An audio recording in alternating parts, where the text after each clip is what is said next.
السلام علیکم ورحمۃ اللہ وبرکاتہ۔ بہت ہی پیارے مسلمان بھائیوں بہنوں، عزیزوں، بیٹوں اور بیٹیوں، میں غلام مصطفیٰ ہوں اور آپ دیکھ رہے ہیں میرا چینل پیام اسلام۔ اس پہ درس قرآن کا سلسلہ میں نے شروع کر رکھا ہے۔ میری آپ بھائیوں سے گزارش ہے کہ میرے لیے دعا کرنا، اللہ مجھے اس میں اخلاص نصیب فرمائے، اور اس کے بعد اللہ ہم سب کو اس پہ عمل کی توفیق عطا فرمائے، آمین۔ سورۃ المائدہ آیت نمبر 15 اور 16 یہ آج کا ہمارا سبق ہے۔ اعوذ باللہ من الشیطان الرجیم، بسم اللہ الرحمن الرحیم۔ یا اہل الکتاب قد جاءکم رسولنا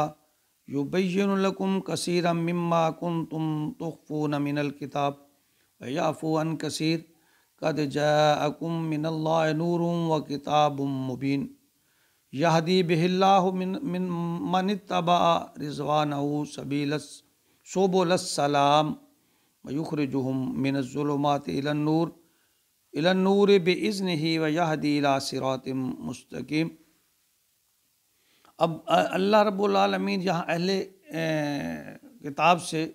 خطاب فرما رہے ہیں، اور اس سے مراد دوسرے مذاہب کے لوگ بھی ہو سکتے ہیں۔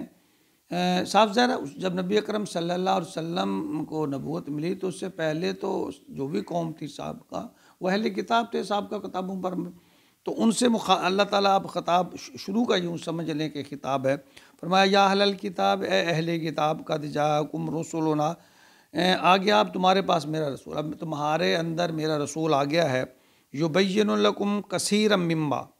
جو ظاہر کر رہا ہے تم پر، کثیرا مما، تم میں سے بہت باتوں کو، تخفون من الکتاب، جو تم کتاب میں چھپاتے تھے، کیونکہ سابقہ جتنی بھی آسمانی کتب ہیں ان میں اللہ رب العالمین نے نبی آخر الزمان کا تذکرہ فرمایا، اور جو اصول اور ضوابط، یعنی بنیادی طور پر اسلام کی جو بنیاد ہے وہ توحید پر اس کی بنیاد ہے اسلام کی، جو حضرت آدم سے چلی اور آج تک چلی، بنیادی طور پر یہ اسلام ہی ہے، لیکن اس میں وقتی طور پر کچھ رد و بدلیں ہوتی نہیں۔ اللہ نے فرمایا کہ تم نے بہت سی باتوں کو جو میں نے تمہاری کتب میں نے نازل فرمایا تھا ان کو تم نے پسے پش ڈال رکھا تھا، چھپا رکھا تھا، اور اس سے یہ بات بھی ظاہر ہوتی ہے کہ پچھلی کتابوں میں تحریف ہو چکی ہے۔ وَيَعْفُو عَنْ کثیر، اور بہت سی باتوں سے تو درگزر بھی کر رہا ہے، یعنی یہ میرا پیغمبر جو ہے بہت سی ایسی باتیں ہیں، بہت سے ایسے تمہارے جو کردار گفتار ہیں، جو تمہارے اعمال ہیں، ان سے درگزر کر رہا ہے، جیسے کہ پچھلی آیت میں اللہ تعالیٰ نے فرمایا کہ وَاعْفُوا وَاصْفَحُوا، کہ آپ وَاعْفُوا عَنْهُمْ وَاصْفَحُوا، کہ آپ ان سے درگزر کریں۔ تو یہاں اللہ فرما رہے ہیں وہ بہت سی باتوں سے میرا نبی درگزر کر رہے ہیں۔ قَدْ جَاءَكُم مِّنَ اللَّهِ نُورٌ وَكِتَابٌ مُّبِينٌ، اور میرا نبی ایک نور، روشنی، ہدایت بن کر تمہارے لیے آیا ہے، اور ایک روشن کتاب، بڑی ہی کلیئر واضح کتاب لے کر، پیغام لے کر تمہارے تک پہنچا ہے۔ وَأَنزَلْنَا إِلَيْكُمْ نُورًا مُبِينًا، یعنی ہم نے تمہاری طرف ایک نور، روشنی نازل کی ہے، یعنی سورۃ نساء میں 174 آیت میں جب فرمایا، یعنی نبی پاک صلی اللہ علیہ وسلم بھی ذریعہ ہدایت ہے،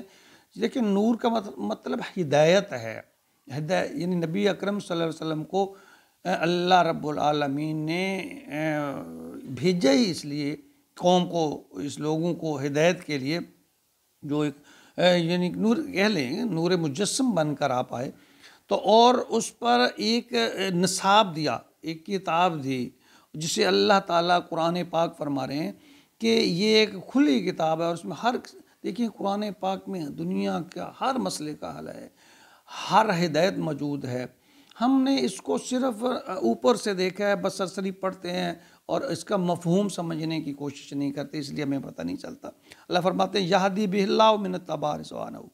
اس کے ذریعے سے اللہ تعالیٰ رہنمائی فرماتا ہے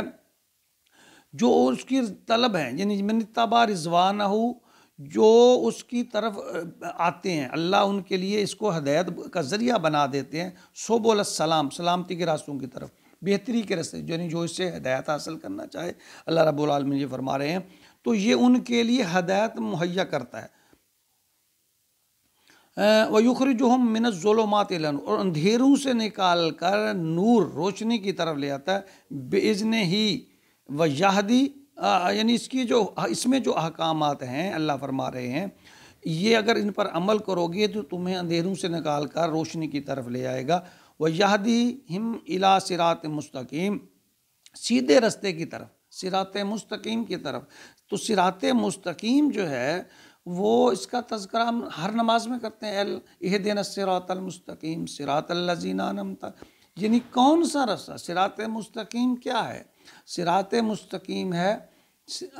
صراط الذین انعمت علیہم، وہ لوگ، ان لوگوں کا رستہ جن پر تیرا انعام ہوا، جن پر تیری رضا ہوئی، جن پر تو راضی ہوا،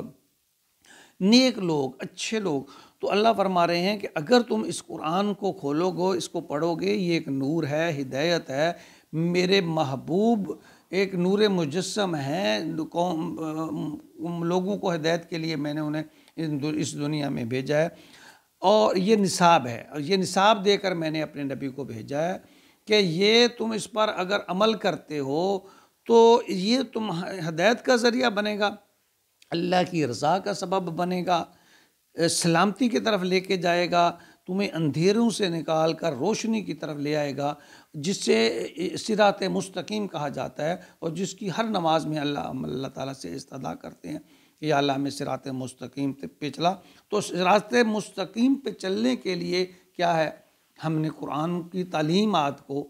سمجھنا ہے، اور اس کو سمجھنے کے لیے ہر مسلمان پہ یہ فرض ہے، یہ نہیں ہے کہ چند لوگ علماء یا ان پہ فرض ہے کہ وہ سیکھیں گے تو بس ہر آدمی پہ اس قرآن کو سمجھنا فرض ہے۔ جو کہا جاتا ہے نا کہ اتنا علم حاصل کرو کہ انسان پر جو فرض ہے کہ ہر مسلمان پر علم حاصل کرنا فرض کیا گیا، تو وہ یہی علم ہے کہ انسان کو دین کی بنیادی باتوں کا سمجھ آئے، پتہ، قرآن کا پتہ تو چلے کہ میں کہہ رہا ہوں، میں پڑھ کیا رہا ہوں، قرآن مجھے کیا کہہ رہا ہے، اللہ مجھے کیا کہہ رہا ہے۔ جب یہی بات ہمیں پتہ ہی نہیں، ہم قرآن کو بس طوطے کی طرح پڑھ رہے ہیں، تو اس سے ٹھیک ہے، ثواب اس کا اپنی جگہ پہ، لیکن ہدایت کا ذریعہ تبھی بنے گا جب ہم اس کو مقصد طور پر مفہوم کے ساتھ، اس کو سمجھ کے ساتھ پڑھیں گے، تو پھر یہ ہمارے لیے ہدایت بھی بنے گا، صراط مستقیم کا ذریعہ بھی بنے گا، یہ ہمارے لیے روشنی بھی بنے گا، یہ ہمارے لیے سلامتی بھی بنے گا۔ اللہ رب العزت قرآن کو سمجھ کر پڑھنے کی توفیق عطا فرمائے، اور پھر اس پر عمل کی بھی توفیق عطا فرمائے، آمین یا رب العالمین۔